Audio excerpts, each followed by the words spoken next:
Hello students, myself Rakesh Misra. In this video lecture, you will learn how to draw the floral diagram of a flower.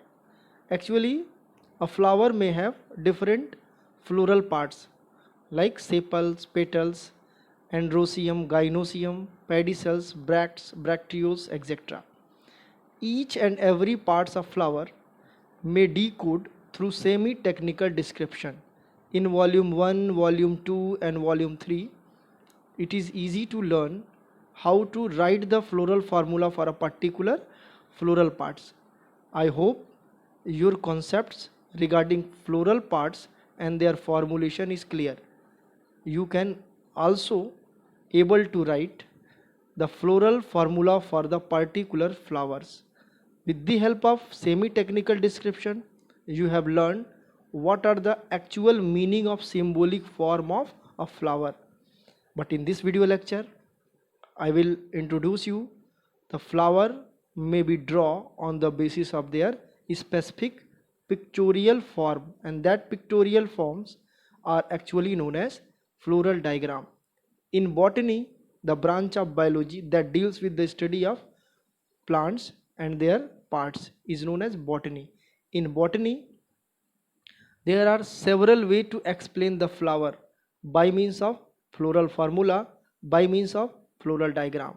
So actually the floral diagram is the representation, that is the diagrammatic representation of the floral parts in the systematic manner, which is standard pictures for the flower.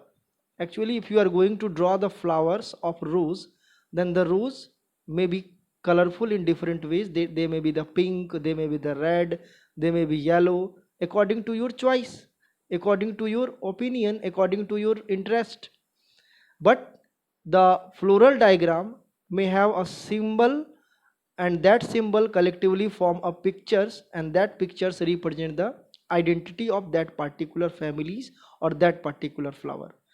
In this video lecture, I will introduce you whatever the importance to draw the floral diagram. With the help of floral diagram, you can imagine whatever the family belong to that particular flower. As like the floral formula, floral diagram is also interesting. With the statements, you can draw the floral diagram even when if you have a complete flower or you have a complete statements. Few changes are made for the floral diagram to compare than the floral formula, which will be introduced in this video lecture.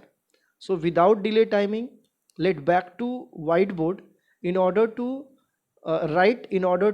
learn the symbolic pictorial form of symbolic pictorials views of different parts, and then I will introduce you what happened if the all units of pictorial forms will get united, that is will get joined to form the single floral diagram. Now back to the whiteboard in order to learn the diagram of flower in their standard views, that is known as floral diagram. Floral diagram. First of all, the definition of floral diagram: the diagrammatic representation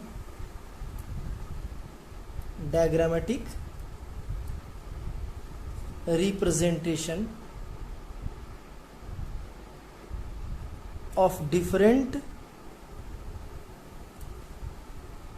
floral parts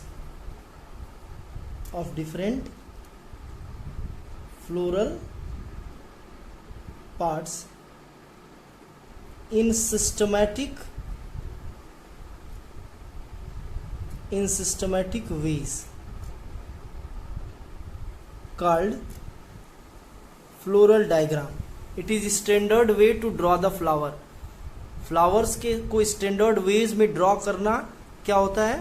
floral diagram. ठीक है, तो floral diagram का standard veg क्या है? जैसे आप अगर flower बनाते हैं तो अगर कहा जाए चलो रोज बनाओ या सनफ्लावर बनाओ, तो सनफ्लावर आप आसानी से बना देते हैं. कुछ इस तरह से सनफ्लावर बन गया.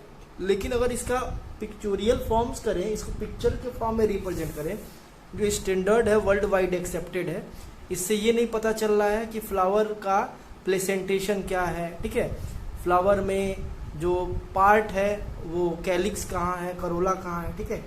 लेकिन हम अगर इसको स्टैंडर्ड वे में ड्रॉ करें बॉटनी के केस में, बायोलॉजी केस में जो फ्लोरल डायग्राम होता है वो देखते ही आप इसको पहचान जाएंगे फ्लावर किस कैटेगरी में आता है, उसका फैमिली क्या है, उसमें कैलिक्स कितने हैं, कितने नंबर में कैलिक्स, सब क्लियर कट एकदम दिखता है। जैसे फ्लोरल फार्मूला है वैसे ही फ्लोरल डायग्राम है, लेकिन फ्लोरल फार्मूला एक लाइन में होने वाली चीज़ है और फ्लोरल डायग्राम एक पिक्चोरियल फॉर्म में, उसका भी मैं प्लेस बता दूंगा। सबसे पहले हमको ये जानना है कि इसमें जो इमेज का फॉर्म है, इसमें जो सिंबॉलिक फॉर्म है, इसका जो डायग्रामेटिक रिप्रेजेंटेशन है, उसमें फ्लोरल पार्ट्स के डिफरेंट डायग्रामेटिक रिप्रेजेंटेशन क्या है। कुछ चीज़ें इसमें बिल्कुल आपको नई देखने को मिलेंगी। फॉर एग्जाम्पल जैसे इसमें अब प्लेसेंटेशन भी तय हो जाएगा, ठीक है, और उसका जो मदर एक्सिस है वो भी तय हो जाएगा, एंथर भी पता चल जाएगा। जैसे आपको फ्लोरल डायग्राम, फ्लोरल फार्मूला में क्या क्या नहीं पता चलता था, अगर आपको फ्लोरल फार्मूला पता है तो आप प्लेसेंटेशन नहीं बता सकते हैं कि फ्लावर का प्लेसेंटेशन क्या है, ठीक है, एक्साइल प्लेसेंटेशन है कि पेराइटल है कि मार्जिनल है, क्या है, ये फ्लोरल फार्मूला से नहीं पता चलता है, ठीक है। और बहुत कुछ ऐसी चीजें है जैसे एंथर नहीं पता चलता है, मोनोथीकस है, डाईथीकस है। जैसे आपके पास अगर ये है कि एंथर 5 है तो ये क्या पता चल रहा है, डाईथीकस है कि मोनोथीकस है। अगर ये ओवरी जो है बाई कार्पेलियरी सुपीरियर और सिंग कार्पस है तो इससे क्या पता चल रहा है कि एक्साइल प्लेसेंटेशन है कि पेराइटल प्लेसेंटेशन है, ठीक है। तो ये इसका एडवांटेज है फ्लोरल डायग्राम को, इसीलिए ये बाद में लाया गया ताकि ये हम प्लेसेंटेशन भी पता चल जाए। फ्लावर देख के भी नहीं बता सकते, एक आपके पास फ्लावर का स्ट्रक्चर दिख रहा है, इसका प्लेसेंटेशन पूछा जाए नहीं बता पाएंगे। That is the way, that's why the floral diagram is necessary. So your homework is two advantage of floral diagram. तो लिखेंगे कॉपी में the basic advantage of floral diagram to know the dithecous, the thecas of anther is clear, the thecas of anther is clear. Anther का जो thecas है, anther thecas is clear with the help of floral diagram. The thecus of anther is clear. Second, placentation, concept of placentation concept is clear. With the help of floral diagram, the placentation, we are able to know the placentation of a flower. Third, with the help of floral diagram, mother axis, mother concepts of mother axis is clear. What is mother axis? देखो ये flower है तो flower जहाँ पे जुड़ा होगा, ठीक है, ये मान लो ब्रांच है, ये मेन ब्रांच है या स्टेम है जो भी है, और ये फ्लावर है, ये पेडिसेल है फ्लावर का, जहाँ पे ये जुड़ा होगा इसको बोलते हैं मदर एक्सिस। मदर एक्सिस ये फ्लोरल डायग्राम में हम रिप्रेजेंट नहीं करते, फ्लोरल फार्मूला में नहीं रिप्रेजेंट किए थे, ये फ्लोरल डायग्राम में ही रिप्रेजेंटेशन होगा। और इसी सिंगल डॉट को, ऐसे सिंगल डॉट को गाढ़ा डॉट को कर देंगे तो ये रिप्रेजेंट करेगा मदर एक्सिस को, ठीक है। तो ये फ्लोरल फार्मूला में नहीं पता चलता था, ठीक है। इसके अलावा ओव्यूल का भी कंडीशन नहीं पता चलता, मल्टी ओव्यूलर है कि बाई ओव्यूलर है कि ट्राई ओव्यूलर है, ठीक है। Condition of ovule is clear in case of floral diagram, keep in mind. And fifth, nature of flower is clear. Nature of flower, nature means the with the help of floral diagram we can represent the nature of flower, that is the estivation of flower is clear. Estivation of flower is clear. Estivation floral formula में नहीं पता चलता था। Flower actinomorphic है तो उसका aestivation नहीं पता चलता था कि वो जो है वॉल्वेट है या ट्विस्टेड है या इम्ब्रिकेट है, क्या है। एस्टिवेशन का एक वीडियो पड़ा होगा चैनल्स पे, इसको आप देख सकते हैं। तो ये डिफरेंट इसका एडवांटेज है। फर्स्ट क्या है, थीका पता चलता है, with the help of floral diagram we are able to know the thecas of anther, placentation, mother axis, ovule and nature of flower, that is the aestivation of flower. Now back to the tabular form. अब इसको table बनाते हैं, जैसे उसमें table बनाया था serial number का, floral parts का, उसके सिंबल का, वैसे आप सीरियल नंबर बनाएंगे, फ्लोरल पार्ट्स बनाएंगे और उसका स्टैंडर्ड इमेज बनाएंगे। Serial number, floral parts, standard image. Serial number 1 floral parts, mother axis और स्टैंडर्ड इमेज ऐसे पॉइंट आउट कर देंगे, ठीक है। सेकेंड कैलिक्स, कैलिक्स को रिप्रेजेंट करेंगे इस तरह से,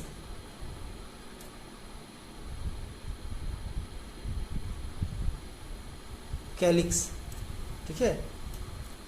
थर्ड कोरोला यानी कि पेटल्स, पेटल्स को रिप्रेजेंट करेंगे इस तरह से। ये सब आप नोट करते जाइए। This is the representation of petal. ये mother axis, calyx, corolla. Fourth one, कभी कभी एक टर्म आता है पेरियंथ, तो पेरियंथ इसी को शेड कर देंगे,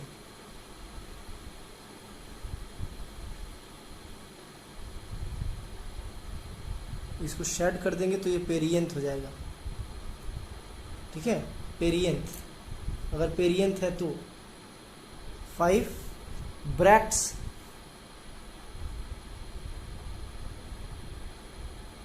इसको उलट देंगे तो ब्रैक्ट्स हो जाएगा इस तरह से।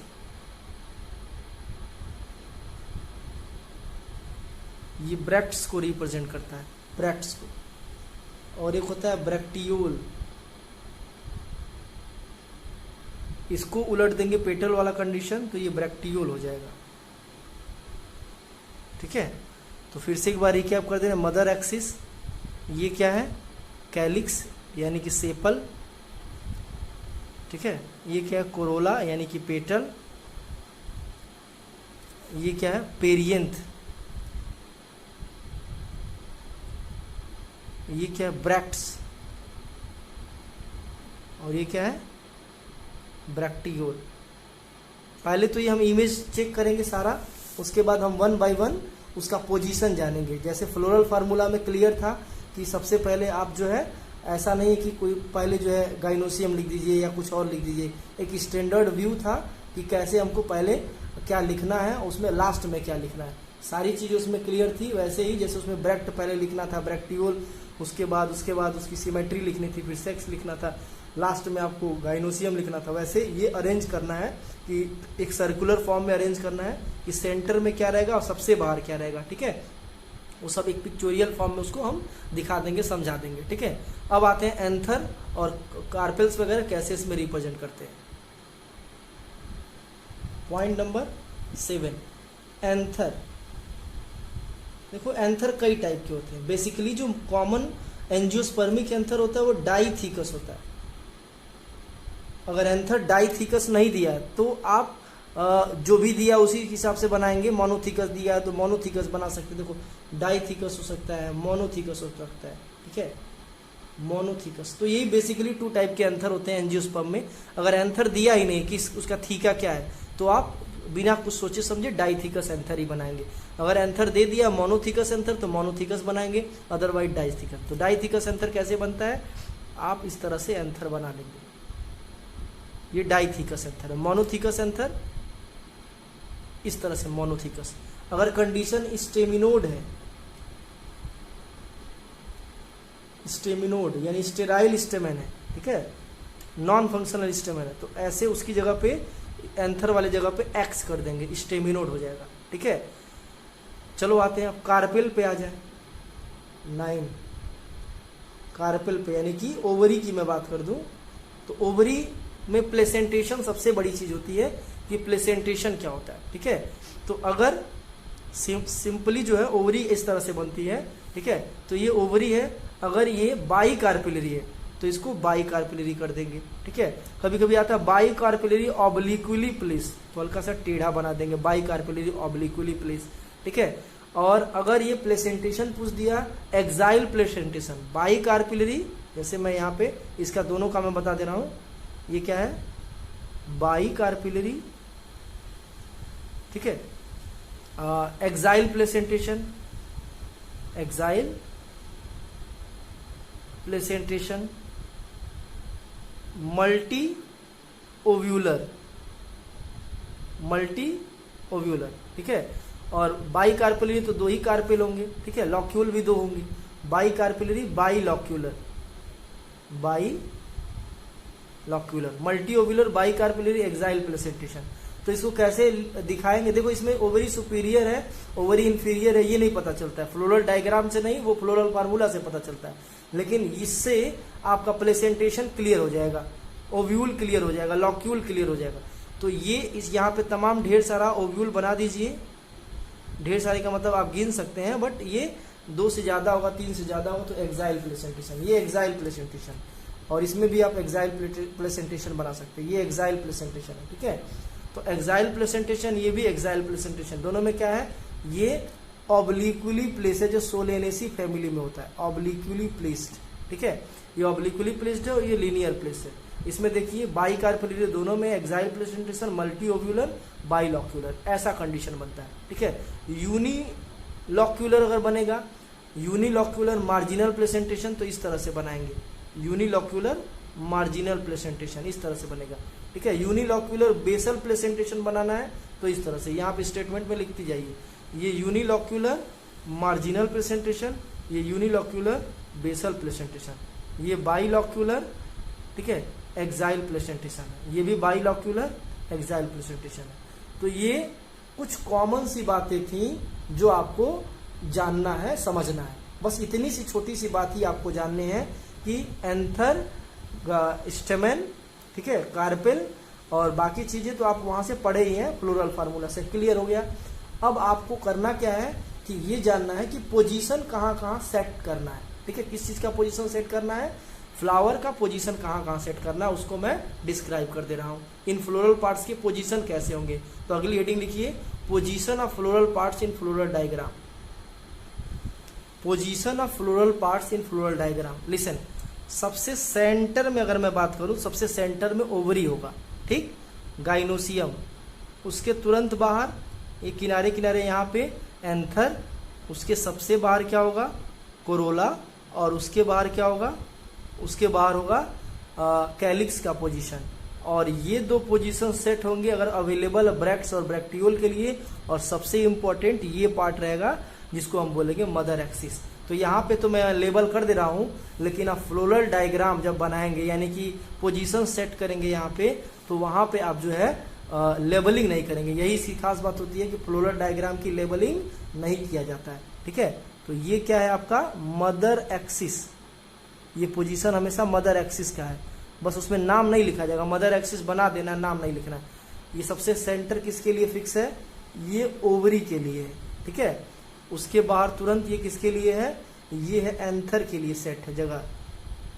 इसके बाहर 5 एंथर है तो पांचों एक टाइम इंटरवल, एक जो है डिस्टेंस, फिक्स डिस्टेंस के बाद एंथर का डायग्राम बना देंगे। डाइथिकस है तो डाइथिकस, मोनोथिकस है मोनोथिकस है, 5 है तो पांचों को रखेंगे, और पांचों फ्यूज है तो सबको जोड़ देंगे, ठीक है। अभी मैं एक स्टेटमेंट लिख करके बता दे रहा हूँ।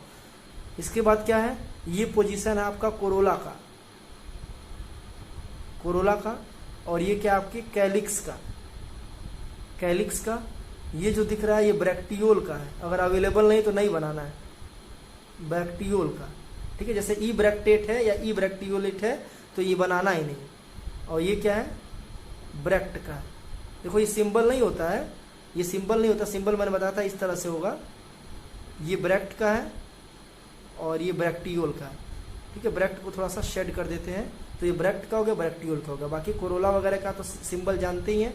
तो अब ये पोजीशन हो गया, डिफरेंट पोजीशन आपको जानना है कि मदर एक्सिस टॉप पे होगा, सेंटर में ओवरी, उसके बाद एंथर, उसके बाद कोरोला, उसके बाद कैलिक्स, ब्रैक्टियोल, उसके बाद ब्रैक्ट। अब एक स्टेटमेंट आपको मैं लिख दे रहा हूं और उसका जो है फ्लोरल डायग्राम बना के आपको दिखा दूंगा ताकि क्लियर हो जाए कॉन्सेप्ट। लिसन, स्टेटमेंट क्या है, वॉल्वेट एक्टिनोमॉर्फिक ब्रैक्ट, ठीक है, bracteate, ebracteolate, sepals 5, polysepalous, petals 5, united, ठीक है। Both sepals and petals are actinomorphic, दोनों एक्टिनोमॉर्फिक है, ऊपर लिखा हुआ है। और ट्विस्ट ये वॉल्वेट कंडीशन में, ठीक है, ऊपर दिया गया है, दोबारा लिखने की जरूरत नहीं। यहाँ एक्टिनोमॉर्फिक का मतलब क्लियर नहीं था, इस वजह से स्टेटमेंट के अंदर भी है। और ये सब के सब क्या है, वॉल्वेट मैनर में एक्टिनोमॉर्फिक, ठीक है। अब उसके बाद क्या है, anther 5 dithecous, epipetalous, ovary trilocular, axile placentation, superior syncarpous, multiovular. तो यहाँ पे सुपीरियर वगैरह से कोई मतलब नहीं रहेगा, फ्लोरल डायग्राम में इससे कोई मतलब नहीं रहेगा, ठीक है। केवल आपको ये जानना है कि हमको जो पोजीशन है वो सेट कैसे करना है। तो अभी बहुत इजी है इसको करना, मैं इसको समझा दे रहा हूँ। सबसे पहले आप सेंटर से ही शुरू करेंगे तभी बना पाएंगे। तो ये सेंटर में मैंने ओवरी बना दिया है, ट्राइलॉक्यूलर बना देना है, तो ये ट्राइलॉक्यूलर बन गया। अब सब जो है मल्टी ओव्यूलर है तो ढेर सारे ओव्यूल बना दीजिए यहाँ पे और सबको सेंटर में ऐसे जोड़ दीजिए। तो ये सेंटर पे हो गया ट्राइलॉक्यूलर मल्टी ओव्यूलर कंडीशन। इसके बाद आपको क्या बनाना है, ये हमारा ये वाला कंडीशन खत्म हो गया। ओवरी जो है पूरा ट्राइलॉक्यूलर एक्साइल प्रेजेंटेशन मैंने सेंटर में कर दिया है, तो ये सब के सब क्या हो गए, एक्साइल प्रेजेंटेशन हो गए, सेंटर में आ गए। ठीक है, ओवरी सुपीरियर सिंक कार्पस, मतलब ये पूरा का पूरा कंडीशन ही खत्म हो गया। सुपीरियर से तो मतलब था नहीं। सेंटर में ये थोड़ा सा छोटा पड़ गया, आप कैसे बनाएंगे ध्यान से सुन ले, इस तरह से बनाएंगे। ठीक है, सेंटर में ढेर सारे क्या करेंगे, ओवरी को ऐसे जोड़ देंगे और ढेर सारे ओव्यूल को ऐसे जोड़ देंगे और ये आपका हो गया 1 2 3 लॉक्यूल और एक्साइल प्लेसेंटेशन। यही चीज मैंने सेंटर पे बनाया जो आपको छोटा दिख रहा होगा। ठीक है, क्योंकि जगह नहीं है। अभी आते हैं नेक्स्ट क्या है आपको, एंथर। नेक्स्ट ये जगह किससे भरना है, एंथर 5 डाइथिकस। तो आप ऐसे 1 2 3 4 और 5 बना लीजिए और सबको क्या कर दीजिए, डाइथिकस कर लीजिए। तो ये डाइथिकस एंथर हो गया। सब डाइथिकस है, मोनोथिकस रहता तो मैंने बताया था कैसे बनाना मोनोथिकस, लेकिन फिलहाल ये सब क्या है, डाइथिकस। अगर एंथर का थीका नहीं दिया हुआ है तो आप डाइथिकस ही बनाएंगे। तो ये डाइथिकस एंथर हो गया, एक्साइल प्लेसेंटेशन हो गया। अब इसके बाद क्या बनाना है, अब इसके बाद आपको बनाना है ये पहले एंथर जो है डाइथिकस एंथर कंप्लीट हो गया, एपीपेटस। इसके बाद बनाना है पेटल बनाना है। ठीक है, तो पेटल कैसे बनाएंगे, इसके बाहर आप पेटल बना लीजिए ऐसे 1 2 3, कितना दिया पेटल 5 यूनाइटेड। ठीक है, 1 2 3, थोड़ा सा इसको बड़ा कर देना ताकि हमको 5 बनाना है। यहाँ पे देखिए 3 4 एंड 5। ठीक है, अब इसको पेटल की जैसे मैंने बताया था कि कैसे पेटल बनते हैं उस तरह से सबको जोड़ दीजिए, पेटल बन जाएंगे। ठीक, ये पेटल्स बन गए 1 2 3 4 5 हो गए। अब एक कंडीशन और दिया यूनाइटेड, देखिए यहाँ पे यूनाइटेड दिया है। ठीक, और कंडीशन क्या, both sepal and petals are actinomorphic मतलब एक्टिनोमार्फिक तो गलत दे दिया, वॉल्वेट होना चाहिए।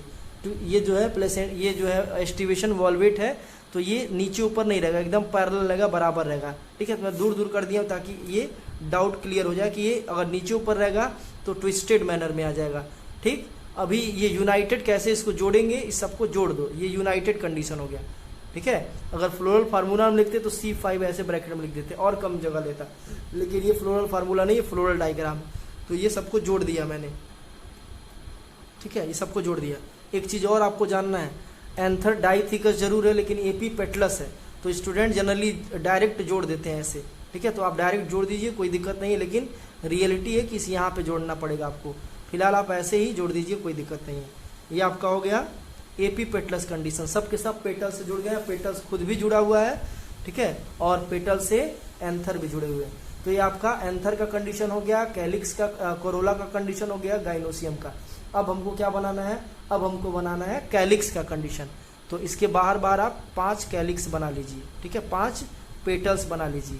5 पेटल्स कैसे बनाएंगे, यहाँ थोड़ा सा हमको इसको हटाना पड़ेगा, क्योंकि हमने कंडीशन देख लीजिए कि यहाँ ओवरी का कंडीशन खत्म हो गया है, एंथर का कंडीशन खत्म हो गया। ठीक है, अब आपको क्या बचा हुआ है, अब आपको सेपल्स का ही कंडीशन बचा हुआ है, तो इसलिए थोड़ी सी हमको जगह की कमी पड़ रही है, यहाँ पे मैं इसको ड्रॉ कर दे रहा हूँ। ठीक है, एक पेटल्स हो गया, एक सेपल्स हो गया, दूसरा sepal number 3, sepal number 4 and sepal number 5। अब सेपल को आप कैसे बनाना था मैंने बताया था, इसको थोड़ा सा इस तरह से बना देंगे। ठीक है, ये 5 सेपल आपके फिक्स हो गए, 5 सेपल हो गए और 5 पेटल हो गए। पेटल्स देखो फ्री है, सेपल्स देखो फ्री है, पॉलीसेपल, इसलिए इसको जोड़ेंगे नहीं। ठीक है, इसको कैसे बनाना था इस वीडियो के शुरुआत में मैंने बताया था। तो पेटल्स क्या हो गया, सेपल्स क्या हो गया, 5 हो गया, पेटल्स हो गया 5। अब इसको जोड़ना नहीं है, अब हमको क्या बनाना है, देखो ब्रैक्ट दिया है या ब्रैक्टियोल दिया है, दोनों दिया है। ई ब्रैक्टियोलेट दिया ने ब्रैक्ट दिया ही नहीं है। ठीक है, ये ब्रैक्टियोल दिया नहीं है, तो सीधे आपको करना क्या है, ये सीधे आपको बना लेना है सिर्फ ब्रैक्ट। तो यहाँ पे हम बना दे रहे हैं आपको ब्रैक्ट बन गया। ब्रैक्ट को हल्का सा शेड कर देते हैं, ब्रैक्ट बनता है बिल्कुल कैलिक्स की तरह से, लेकिन सेट कर देते हैं। और यहाँ पे हो गया आपका mother axis. Listen, for this statement that is the overall complete flower, overall complete floral diagram. इसको लेबल नहीं कर रहा है, समझा दे रहे हैं। मदर एक्सिस है, ये सेपल है, कैलिक्स जिसको बोलते हैं, पेटल है, कोरोला जिसको बोलते हैं, और ये क्या है, एंथर है जो फ्यूज है एपीपेटलस कंडीशन में पेटल से। ये गाइनोसियम है, ट्राइलॉक्यूलर ट्राइकार्पिलरी। आई होप आपको कॉन्सेप्ट समझ में आ गया होगा। I will provide you PDF for the statements and you should write, you should try to draw the floral diagram for that statement. Even when if you can do, then you can also try to write the floral formula for that statement. यानी एक statement से हम floral formula भी लिख सकते हैं और floral diagram भी लिख सकते हैं। इसका फ्लोरल डायग्राम तो मैंने बना दिया है, आप कमेंट बॉक्स में इसका फ्लोरल फार्मूला लिख के बताएंगे। Thank you.